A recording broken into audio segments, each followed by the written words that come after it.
Hi guys, माझं नाव प्रसाद. आज आहे आपला बॅक ऑन ट्रॅकचा 6th डे.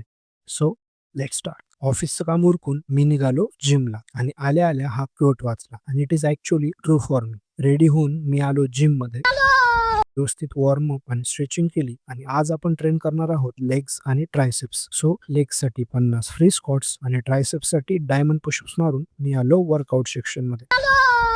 रॉडला वेट लावलं आणि कमरेला बेल्ट आवळला आणि स्टार्ट केला first exercise barbell back squats. याचे 3 सेट्स मारले आणि त्यानंतर लेग प्रेस याचे सुद्धा 3 सेट्स विथ हाय रेपिटेशन्स, कारण हाय वेट अजून पण लावत नाहीये. असो, त्यानंतर लेग्सचा लास्ट सेट लेग एक्सटेन्शन याचे 3 सेट्स विथ हाय रेपिटेशन मारून लेग्स वर्कआउट संपवला आणि इथेच चालायचे हाल झालेत, पण अजून ट्रायसेप्स वर्कआउट बाकी आहे. सो थोडा रेस्ट केला आणि चालू केला triceps workout. First exercise straight बार ट्रायसेप्स पुश डाऊन याचे 3 सेट्स विथ हाय रेपिटेशन्स. त्यानंतर फ्रेंच प्रेस आणि रोप ओव्हरहेड एक्सटेन्शन याचे प्रत्येकी 3 सेट्स मारून आजचा वर्कआउट संपवला. पायात जीव उरला नव्हता, पण तरी पण 10 मिनिट रिव्हर्स वॉक केला आणि पुन्हा व्यवस्थित स्ट्रेचिंग करून आजच्या जिम सेशनला दिला विराम आणि आपल्या मारुतरायांना वंदन करून मी निघालो घरी. चला तर उद्या पुन्हा भेटू. जय श्रीराम.